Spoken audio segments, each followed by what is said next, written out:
Dahil iba't ibang Dreamy vacuum yung meron ako dito, sakto kasi mako-compare natin. So meron na akong mga vlog nito isa-isa. So pinakita ko ano ba yung specs niya, ano yung maganda. Pero this time, mas maganda kasi complete. I-compare natin. The first vacuum, this is my Dreamy V12S vacuum. So ito yung parang regular na vacuum. Pang dry lang, pang ground. Meron siyang green light. Ito maganda kasi makikita mo lahat. So yung mga tiny particles, ganyan. Ito ko ginagamit sa kwarto and sa kabila sa beauty room. So, ang maganda dyan, iba-ibang attachments. Even sa mga headboard. Big, dito ka muna. Baba muna ikaw.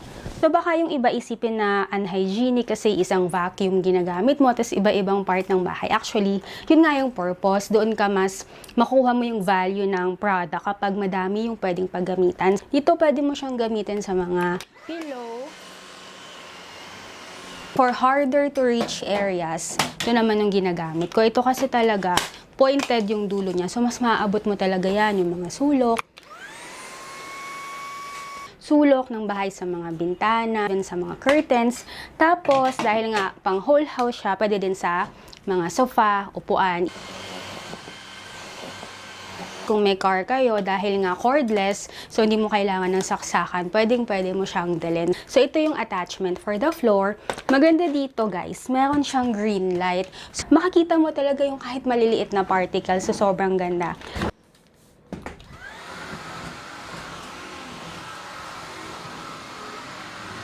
Sobrang daling magpalit ng attachment. So, one button lang, i-press mo lang, tapos pwede kang na magpalit. Yan.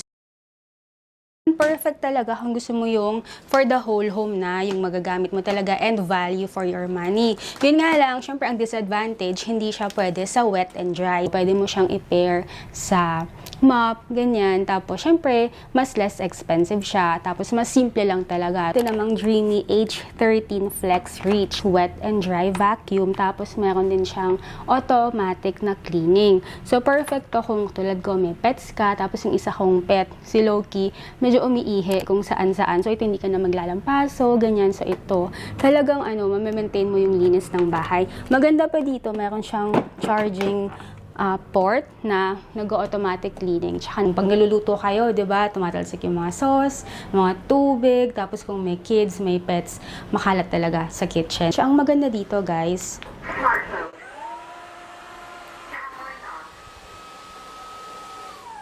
sobrang ganda gamitin ito, guys. So, nagmamop, nagva-vacuum, and deep floor cleaning in one. So, para ka din ditong may assistant. Pero ito, maganda kasi mas mabilis, mas instant, tapos deep floor cleaning talaga. Tapos dahil Flex Reach yung pangalan niya, so even kahit sa mga ilalim ng table, upuan, kaya niyang ma-extend. Kailangan ko din i-mention itong charging base niya kasi hindi lang ito charger. So, kapag nilagay dito, ito na din yung nag-automatic cleaning siya kasi itong Flex Reach, wet and dry nga siya, 'di ba? So, dito yung used water tank, dito mapupunta lahat ng mga nakuha niya, halimbawa toyo, tubig, or wiwi ng pets nyo kung gusto nyo siyang gamitin. So, dito siya mapupunta. Siyempre, may brush na kasama, so lilinisin mo lang, so babalik mo. Sobrang convenient gamitin. Ever since na nagkaroon ako nito, sobrang life-changing. Dati nagpapalinis pa ako ng bahay, yung mga cleaning services. Pero simula nung nagkaroon ako nito, na lesson, yung pagpapalinis ko. Itong clean water tank, malaki din yung capacity niya. So, hindi mo kailangang mag-fill maya't maya. Aabot na siya sa buong bahay. So, sobrang ganda nito, guys. Para na akong nag-home TV shopping dito. Pero ito talaga, this is one of my favorite items.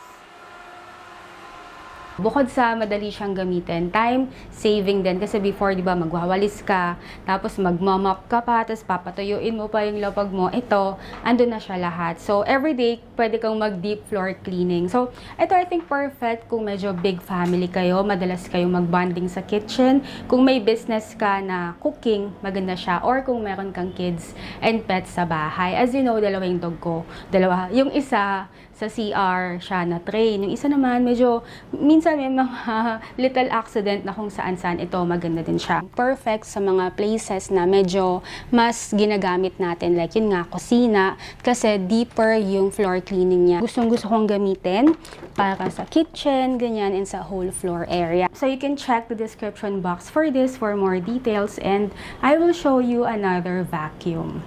Ito naman yung Dreamy D20 Ultra Robot Vacuum. Ang maganda dito, fully automatic cleaning assistant. Perfect to kung halimbawa, madalas kang wala sa bahay, busy ka talaga, tapos gusto mo pag uwi mo, malinis na. Ito yung saktong vacuum naman para sa'yo. Wet and dry din to. Fully automatic cleaning assistant kung gusto mo yung less effort, pero pag uwi mo, malinis na yung lapag mo. So, nag-automatic na siya ng vacuum, mop, and paminsan-minsan kailangan mong maglagay ng water. So, ito yung used water tank. So, malaki siya, hindi agad mapupuno.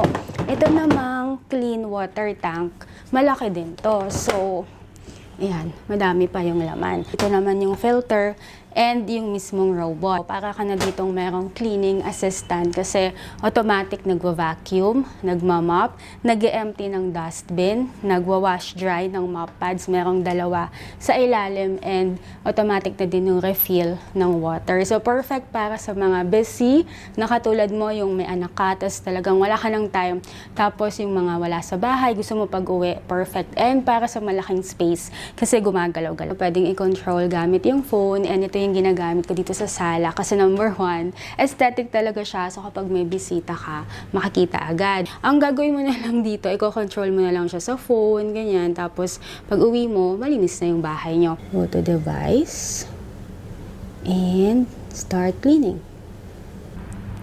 Start cleaning. Ayun.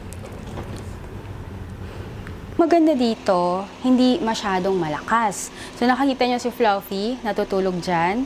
Pero yung tunog niya, hindi nakaka-overwhelm. So, perfect to kung meron kayong baby sa bahay na syempre kailangan tahimik, kung may mga elderly na madaling ma-disturb ng mga noise, or kung katulad ko, na may pets kayo. Ito pala sa ilalim, ito yung mop pads na automatic din to, nagwa-wash and dry.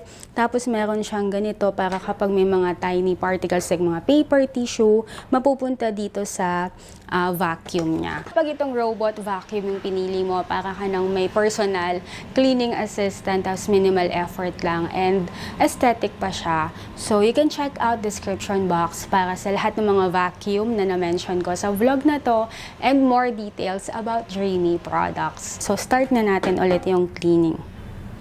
Proceed with cleaning task. Positioning.